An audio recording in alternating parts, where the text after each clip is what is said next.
क्योंकि ऑनलाइन तो शायद आप कोई क्लास किए नहीं थे। नो मैम, समझ में आया था। आ गया ना? Role distribution. ठीक है, यस मैम। चलिए आगे बढ़ा जाए। स्क्रीन शेयर कर रही हूँ मैं।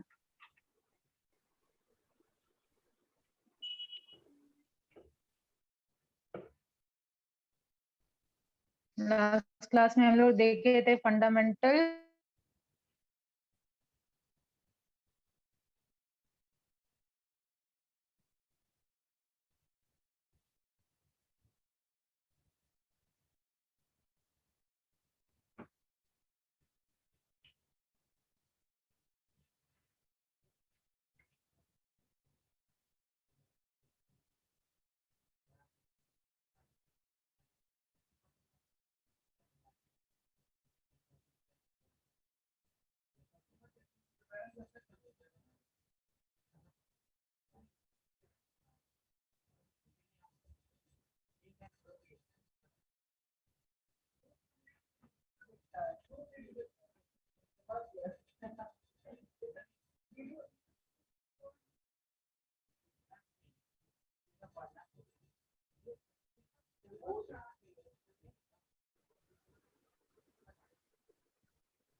मैम वॉइस नहीं आ रही है।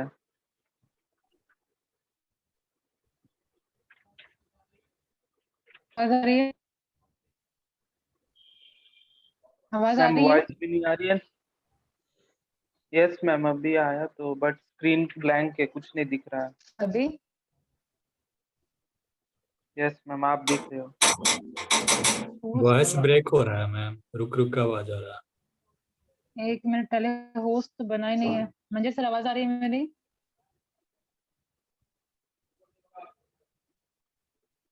अलग से फोन करना है, मैं शेयर कर ही नहीं पा रही हूँ।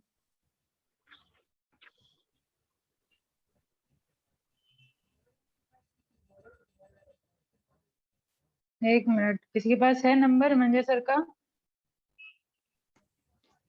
No ma'am. हाँ, नो मैम। 1 मिनट में कॉल कर रही हूँ।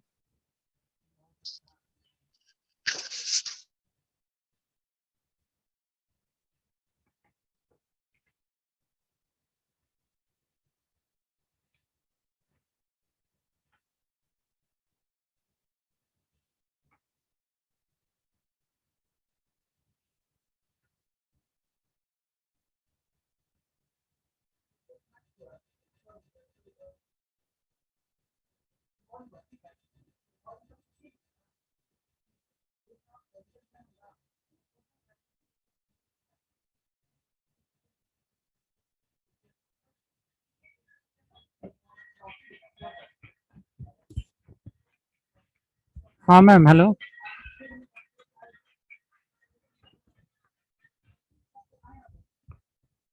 हाँ मैम,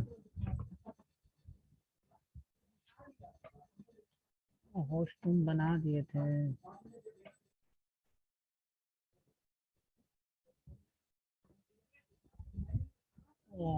देखे नहीं थे। स्वाति भी आ रही है, एडमिट कर लिया होस्टिंग।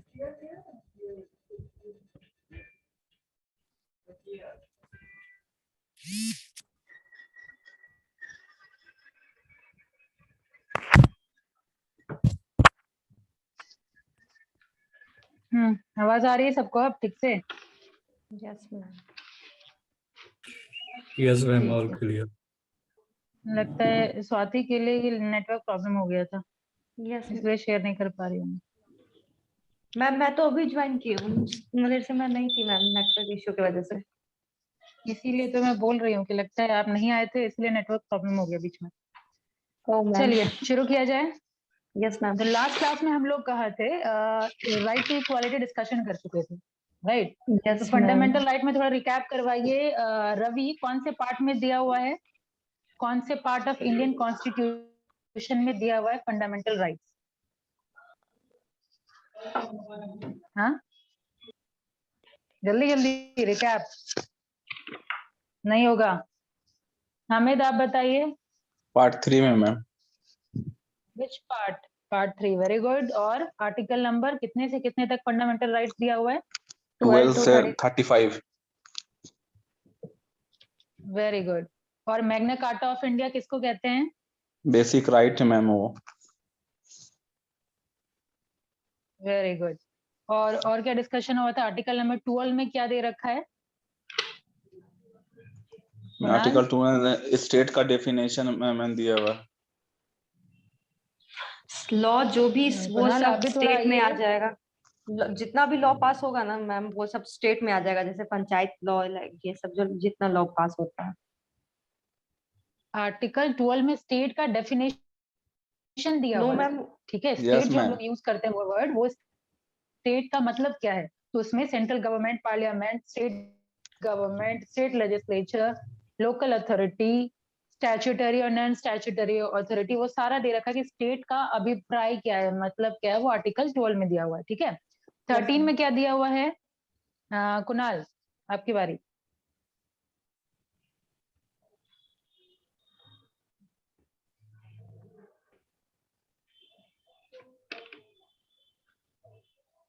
राइट टू इक्वालिटी कौन से आर्टिकल से कौन से आर्टिकल तक दिया हुआ है?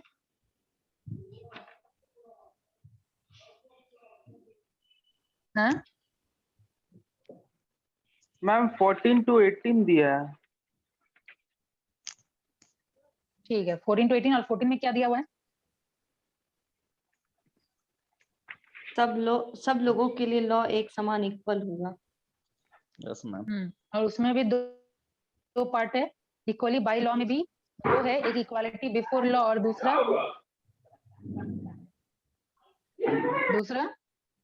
Equally protection of law. Very good. क्या होता है दोनों? पहले इक्वालिटी बिफोर लॉ क्या हुआ?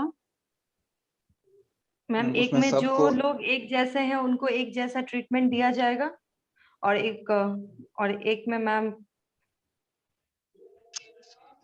जो गवर्नर होते हैं जो मैम उसको आंसरेबल नहीं होते हैं, वो एक्सेप्शनल केस है मैम। प्रेसिडेंट और गवर्नमेंट जो होता है वो हो रहा है, आंसर क्या बोले? Ma'am equally protection of law ma'am American नहीं कॉन्स्टिट्यूशन समझ से आया। लिया हुआ है। कौन सा अमेरिकन कॉन्स्टिट्यूशन से लिया गया है? Equally protection of law. हाँ, equal protection of law American constitution से लिया गया। ठीक है। इक्वालिटी मैम आपकी आवाज ब्रेक हो रही है।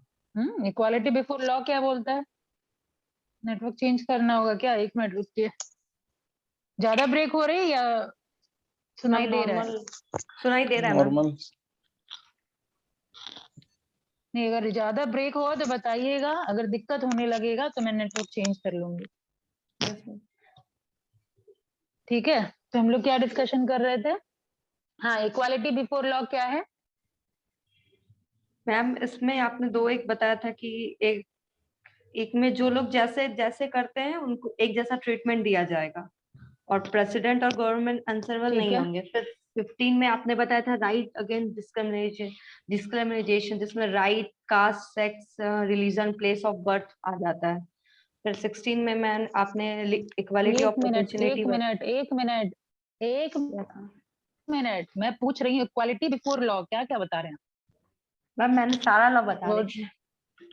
नहीं, पहले इक्वालिटी बिफोर लॉ, वही तो क्लियर नहीं हुआ, वही तो सही नहीं बोला। क्या मैम बताया बताया था इक्वालिटी मैं बिफोर लॉ के बारे में? कि जो लोग जैसे हैं उनको वैसा ही ट्रीटमेंट दिया जाएगा, एक जैसा। हाँ, ये सही है। ये यस मैम। और प्रेसिडेंट जो और लेडी जस्टिस है गवर्नमेंट। ब्लाइंड फोल्डेड है। ठीक है। Yes ma'am. दोनों पहले आप ये डिफाइन करेंगे, इक्वालिटी बिफोर लॉ, सबको इक्वली ट्रीट किया जाएगा। ठीक है। जैसा भी लॉ मतलब जैसा भी मिस्टेक हुआ इक्वल पनिशमेंट होगा। लेकिन इसी चीज को प्रोटेक्ट करने के लिए, याद है मैंने एग्जांपल दिया था, 4 लाख कमाने वाला और 4,000 कमाने वाला, दोनों को जुर्माना 1 लाख का ही अगर हो जाता है। ठीक है। तो ये तो गलत है। उसी चीज को सुधारने के लिए आपका इक्वल प्रोटेक्शन ऑफ लॉ, ठीक है। Yes, equal ma'am. Protection of law कहने का मतलब दोनों के ऊपर जो रीजनेबल डिस्क्रिमिनेशन करना चाहिए वो रीजनेबल हम डिस्क्रिमिनेशन करेंगे। ठीक है। जैसे एडल्ट और चाइल्ड का मैंने एग्जांपल दिया था, एडल्ट अगर क्राइम करेगा, सेम क्राइम जो चाइल्ड किया गया है, तो चाइल्ड को अलग पनिशमेंट मिलेगा, एडल्ट को अलग पनिशमेंट मिलेगा। उसको हम कहते हैं इक्वल प्रोटेक्शन ऑफ लॉ। ठीक है, ये डिस्कशन हुआ था। उसके बाद क्या डिस्कशन हुआ था, जैसे आप अभी जो आपने बोला वो ठीक है, हाँ, प्रेसिडेंट और गवर्नर मतलब आंसरेबल नहीं है तब तक जब तक वो अपना पावर में है। ठीक है, पावर और ड्यूटी परफॉर्म कर रहा है ऑफिस में।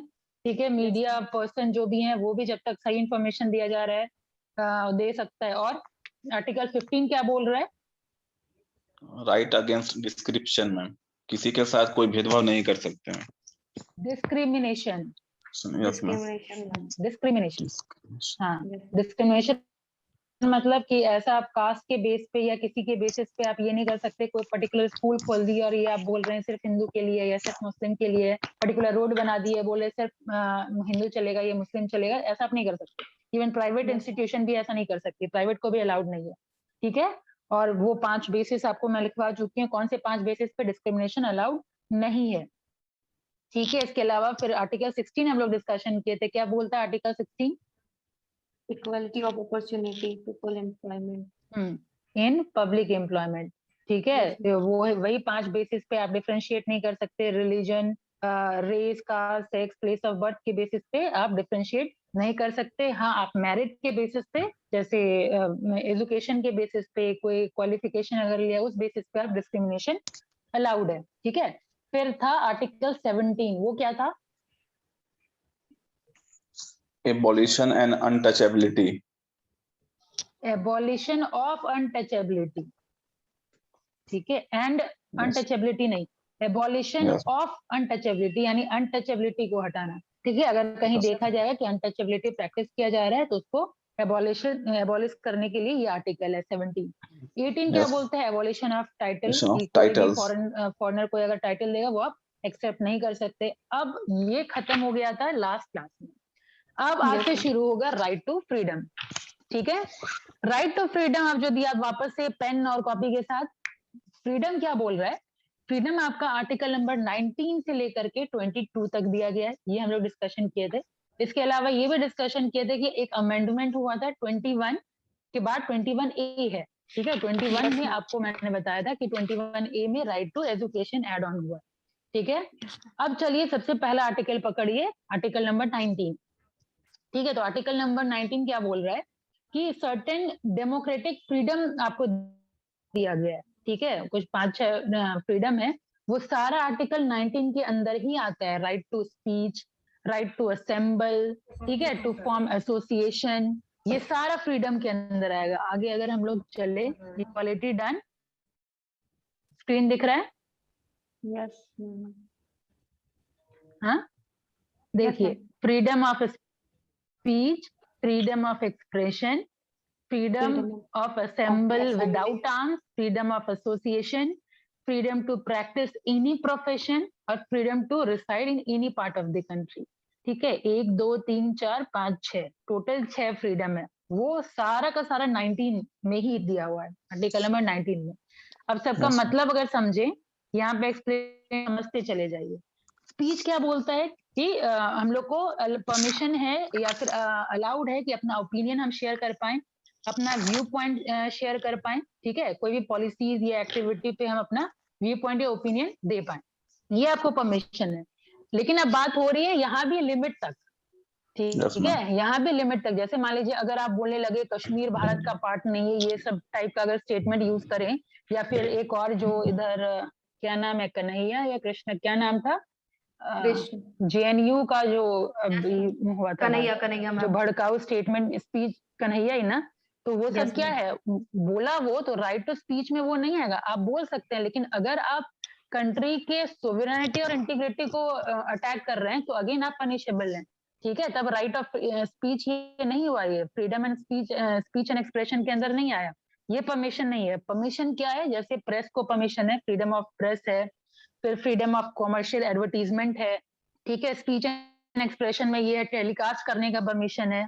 ठीक है, गवर्नमेंट एक्टिविटी वगैरह जानने का आपको परमिशन है। ठीक है, अपने व्यू को प्रोपोगेट करने का, प्रेजेंट करने का, ये सारा हक आपको दिया गया। जैसे आप किसी गवर्नमेंट के फेवर में आप चाहे बोल सकते हैं, अगेंस्ट में चाहे बोल सकते हैं, ठीक है, लेकिन बशर्ते कि आपको कुछ ये सब इंटीग्रिटी और सोवरेनिटी अटैक ना हो, ठीक है।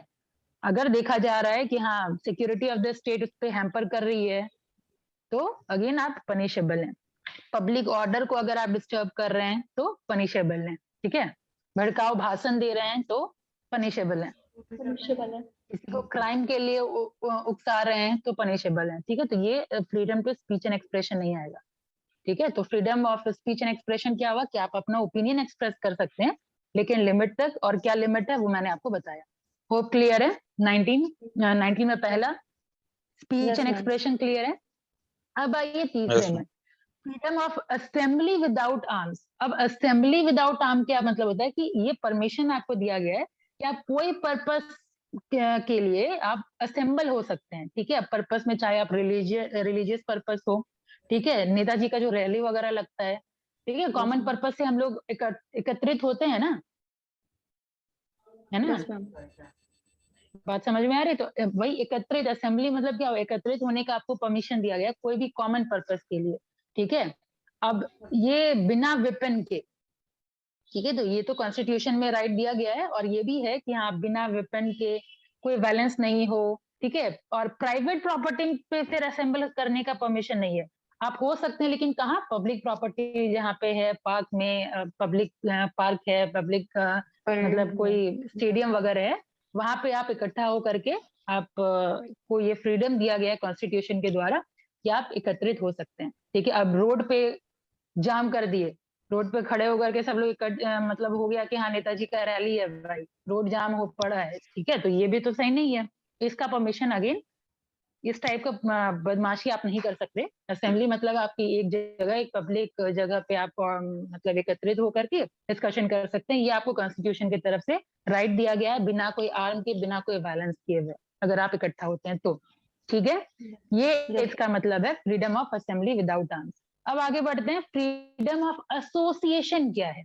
अब ये देखिए, इकट्ठा यहाँ भी बात हो रही है, असेंबली मतलब क्या हुआ, इकट्ठा होना, लेकिन यहाँ एसोसिएशन का भी मतलब है इकट्ठा होना। लेकिन यहाँ पे क्या, इकट्ठा होने का मतलब क्या हुआ, किसी मतलब प्रोफेशन के लिए, ठीक है।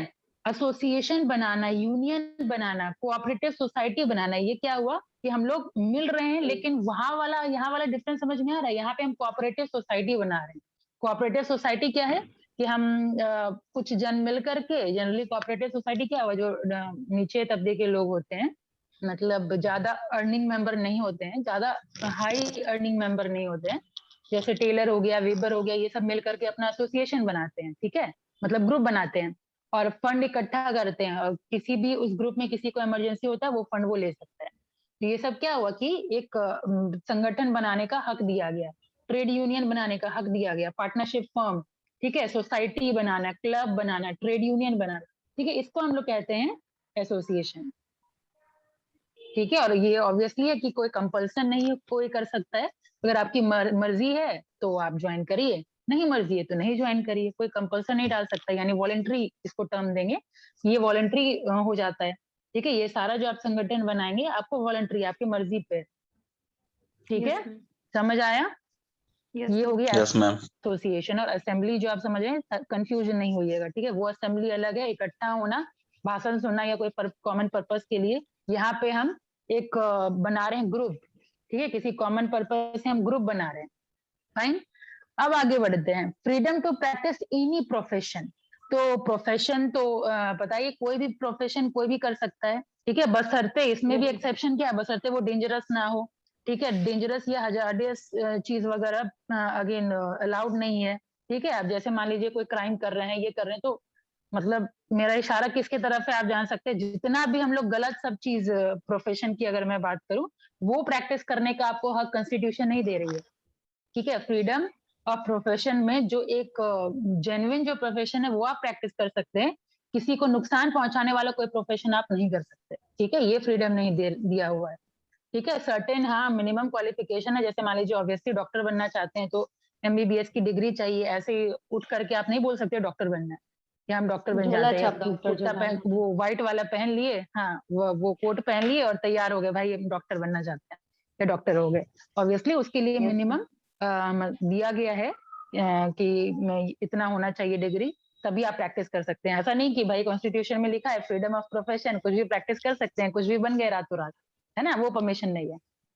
तो ये हो गया आपका प्रोफेशन। अब लास्ट आपका है फ्रीडम का, कि freedom to reside in any part of the country. ठीक है, मतलब कि आप कोई भी कंट्री का ही क्यों, आप फॉरेन ट्रैवल वगैरह करने का भी परमिशन है।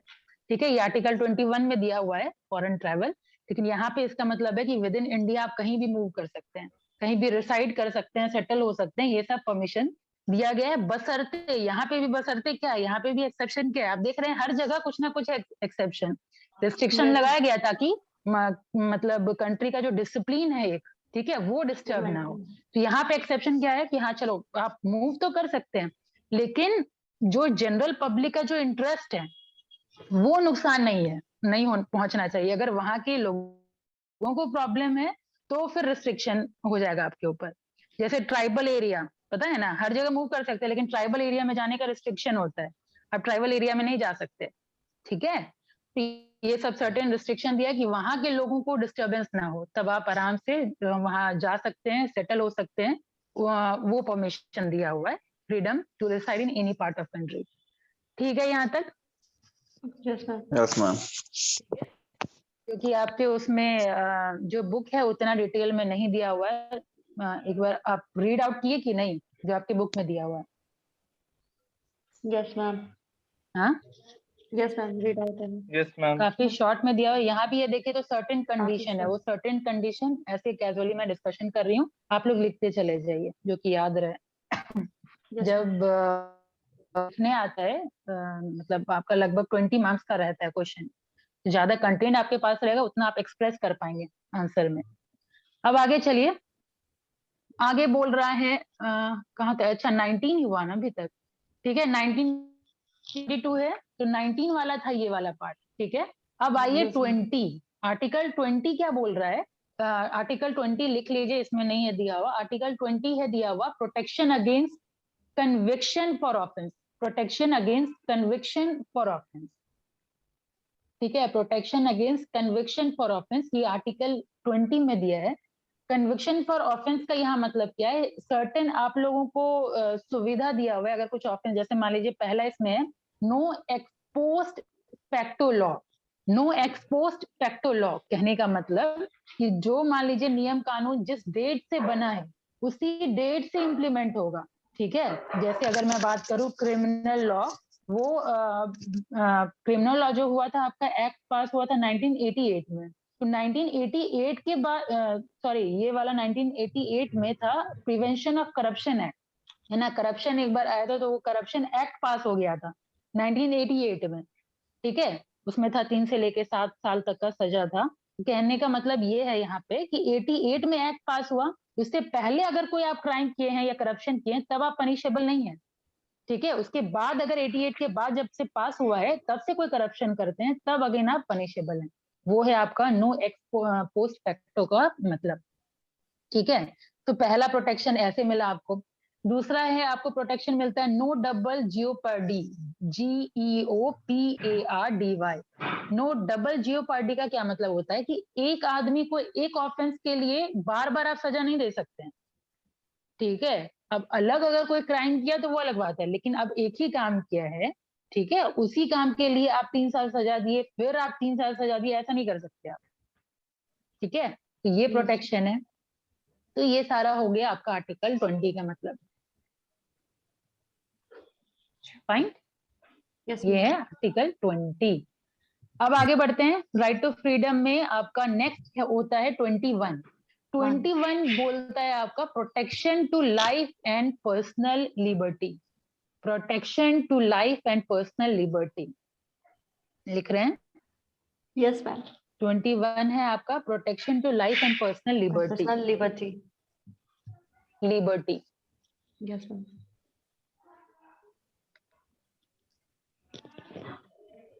ठीक है, अब ये क्या बोलता है, देखिए, प्रोटेक्शन टू लाइफ का कहने का मतलब ये क्या है कि सिर्फ जीने का नहीं, मतलब आपको वो सारा सुविधा मिलना चाहिए जो एक अच्छा लाइफ जीने के लिए किसी एक आदमी को चाहिए। ठीक है, ये सबका हक है। तो वही है यहाँ पे, protection to life and personal liberty, कि आपको जितना चाहिए, जो सुविधा एक मतलब जनरल सुविधा जो मिलनी चाहिए, वो हक है आपके पास। ठीक है, तो राइट टू लाइफ का क्या मतलब है, जो सुप्रीम कोर्ट ने बताया वो लिख लीजिए। Includes, supreme court right to life includes right to live with human dignity, right to live with human dignity, right to live with human dignity, and all those aspects of life, and all those aspects of life which go to make it meaningful,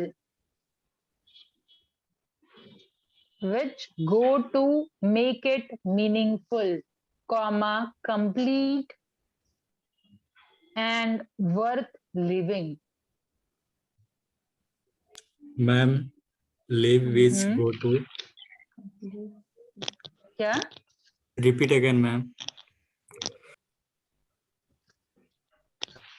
supreme court के according right to life का मतलब होता है, right to life include right to live with human dignity, ठीक है, यानी सबको respect का हक है।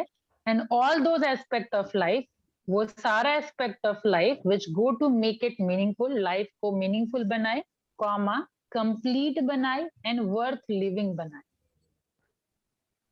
ठीक है, इसमें सर्टेन लिस्ट है। ठीक है, लंबा चौड़ा लिस्ट दिया हो, जैसे राइट टू इंफॉर्मेशन हो जाता है, ट्रैवल अब्रॉड का भी हक है, हेल्थ का हक है। ठीक है, लिस्ट दिया हुआ है, उसको बस एक तो वो याद करने का, याद जानने, हालांकि आप रीड आउट कर सकते हैं थोड़ा, तो आप बस रीड आउट कर लीजिए इन्फॉर्मेशन के लिए, बाकी उतना उसको लिखने का या फोकस करने का जरूरत नहीं। ये सब लिस्ट है कि ये सब करने का हक है आपके पास। यस ठीक है, यस मैम। अब आगे बढ़ते हैं। 21 हो गया। 22 हाँ, 21 में और यहाँ पे क्या बोल रहा है, अब जैसे लाइफ की अगर मैं बात कर रही हूँ, तो लाइफ में आपको पता होगा कि जैसे बहुत लोग सुसाइड कर लेते हैं। ठीक है, तो यहाँ पे अब ये डिस्कशन हो रहा है कि क्या हम लोग के पास राइट है, right to die with dignity, अगर यहाँ पे आप बात कर रहे हैं, तो क्या कॉन्स्टिट्यूशन हमको ये हक देती है, right to die with dignity का हक देती है क्या? ठीक है, तो इसमें भी देखिए राइट टू डाई का भी दो है। यहाँ पे एक सुसाइड है, एक यूथेनेसिया है, जो इंजेक्शन दे करके नहीं कि मतलब बहुत लंबे समय से जो बीमार चल रहे हैं तो उसको इंजेक्शन दे दिया जाता है, तो उसको हाँ, प्रेसिडेंट कोमा में रहते हैं, या फिर उसका लाइफ एकदम बदतर हो चुका है, जीने से ज्यादा बदतर हो चुका है, तो यूथेनेसिया के थ्रू उसको मार दिया जाता है। तो क्या लीगल है, क्या अनलीगल है? तो यहाँ पे देखिए, सॉरी, अनलीगल नहीं होता, इलीगल होता है। यहाँ पे देखिए राइट टू द सुसाइड वाला जो बात कर रहे हैं, तो वो पनिशेबल ऑफेंस है। ठीक है, 17 में उसको क्रिमिनल ऑफेंस बोला गया था, पनिशेबल ऑफेंस है। सुसाइड करने की अगर कोशिश करते हुए पाए गए तो पनिशेबल ऑफेंस है ये। देखिए, अब रही बात यूथेनेसिया की, तो एक होता है एक्टिव और एक होता है पैसिव। एक्टिव मतलब क्या हुआ, इंजेक्शन दे करके हम कर दिए, किसी को यूथेनेसिया में भेज दिए, तो वो हो गया एक्टिव, तो उसको इलीगल बोला गया है। ठीक है, और पैसिव को लीगल बोला गया। पैसिव क्या है, अब जैसे मान लीजिए ऑक्सीजन सिलेंडर पे कोई है, ठीक है, ऑक्सीजन सिलेंडर हम बंद कर दिए, या दवा, कोई दवा पे जिंदा है तो दवा अगर हम बंद कर दिए, तो वो हो गया पैसिव, तो उसको लीगल बोला गया है, एक्टिव को इलीगल बोला गया है। ठीक है, तो ये है इसका पॉइंट। हो गया। अब आइए 21A में। तो 21A तो हम लोग शुरू से डिस्कशन किए हुए हैं, बहुत ही कॉमन है, राइट टू एजुकेशन। ठीक है, ये सब हम लोग पहले डिस्कशन किए कि पहले था ये किसमें, पहले किसमें था लिस्टेड, तो 21A है, मतलब इसको अमेंड किया गया है। ठीक है, अमेंड किया गया, उससे पहले किसमें था, 1950 में जो कॉन्स्टिट्यूशन फ्रेम हुआ, तो उसमें फंडामेंटल राइट में ये नहीं था। नो मैम, पहले किसमें था मैम? स्टेट लॉ वगैरह में ये इंक्लूड था। No ma'am, directive principle, DPSP, Yes, ma'am. Directive principle of state policy. Yes ठीक है, जो फंडामेंटल के बाद हम लोग पढ़ेंगे, हालांकि ये मैं डिस्कशन कर चुकी थी कि पहले इसको पार्ट 4 में रखा गया था। राइट टू एजुकेशन पार्ट 4 में आर्टिकल 45 में आपको मिलेगा, मतलब 0 से लेकर 14 साल के बच्चों के लिए एजुकेशन होना चाहिए। ठीक है, ये था आपका directive principle of state policy में। ठीक है, डीपीएसपी शॉर्ट में बोलते हैं उसको। और मैंने ये भी आपको बताया था कि डीपीएसपी क्या है, कोई कंपल्सन नहीं है डालता है। फंडामेंटल राइट अगर आप वायलेट करते हैं तो आप पनिशेबल हैं, सुप्रीम कोर्ट में जाकर के आप दरवाजा खटखटा सकते हैं। लेकिन डीपीएसपी स्टेट के लिए बस गाइडलाइन है, जरूरी नहीं है कि वो फॉलो करे ना करे। इसीलिए उसको स्विच कर दिया गया फंडामेंटल राइट्स में कब, 2002 अमेंडमेंट। ठीक है, 2002 अमेंडमेंट में इसको फंडामेंटल राइट्स में डाल दिया गया, आर्टिकल नंबर 21A में, राइट टू एजुकेशन, जिसके अंदर 6 से लेकर के 14 साल के बच्चों को आपको फ्री एजुकेशन देना होगा। ठीक है, 6 से लेकर 14 साल के बच्चों को फ्री एजुकेशन देना होगा, ये बोलता है आपका राइट टू एजुकेशन। ठीक है, सब कुछ उसमें है निर्धारित, स्टूडेंट टीचर रेशियो कितना होना चाहिए। मतलब ऑब्वियसली हम लोगों के पास उतना पैसा था नहीं, जस्ट कंट्री अभी आजाद हुई थी, ये स्टेट पे छोड़ दिया गया कि कैसे आप देंगे। ठीक है, कितना रेशियो आप देंगे, क्या फैसिलिटी आप देंगे, वो स्टेट के ऊपर छोड़ दिया गया। ठीक है, अब आगे बढ़ते हैं 22 आर्टिकल। ठीक है, आर्टिकल नंबर 22, अब फ्रीडम में बचा लास्ट आर्टिकल 22। ये बोल रहा है protection against arrest and detention, protection against arrest and detention.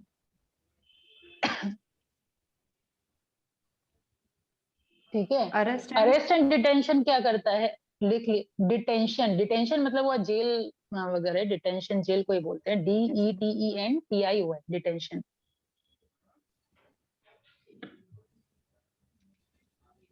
Yes ma'am. ठीक है, ये क्या बोलता है, अब जैसे मान लीजिए कोई कार वगैरह अगर आप चोरी करते हैं, मतलब कोई अगर चोरी करता है तो वो इन्वेस्टिगेशन गैदर करती है पुलिस।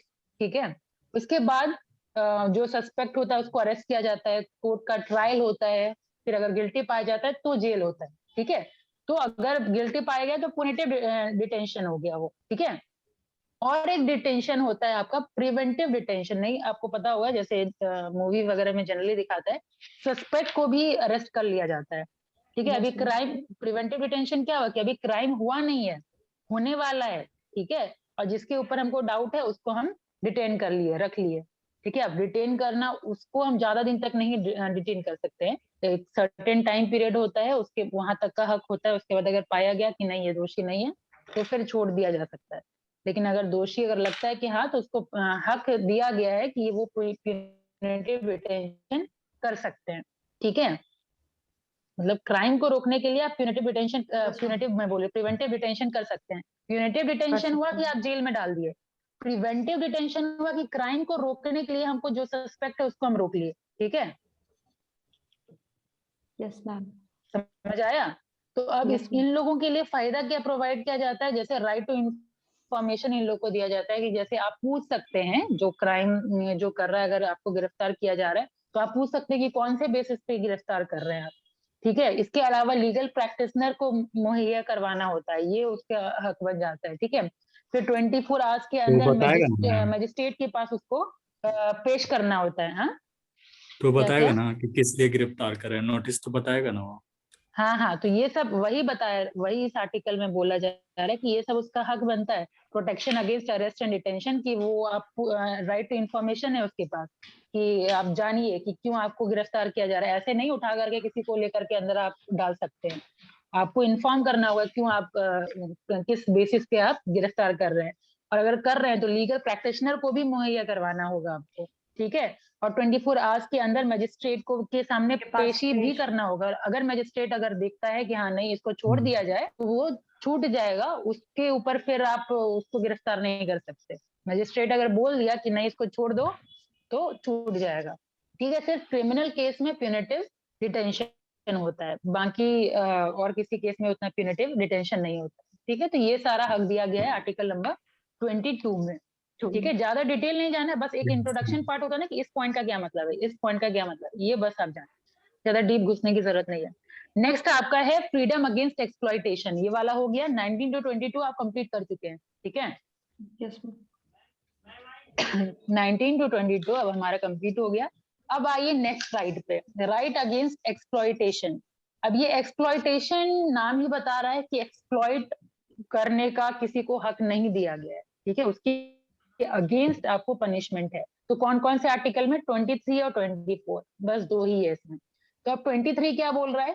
प्रोहिबिशन ऑफ ट्रैफिक, ये जो पहला लाइन देख रहे हैं ना, prohibition of traffic in human being and force labour, ये वाला ये आ जाएगा आपका आर्टिकल 23 में। और दूसरा 24 में आ गया जो फैक्ट्री, ये चिल्ड्रन, ये वाला देख रहे हैं ना second line, it also implies, screen दिख रहा है ना सबको? Yes ma'am. ये देखिए second line, it also implies, ये जो इट ऑल्सो इम्प्लाइज है ये वाला है 24 वाला, आर्टिकल नंबर 24, ठीक है। It also implies the prohibition of children in factory. The Constitution prohibits the employment of children under 14 years in hazardous condition. ठीक है, तो 24 क्या बोलता है?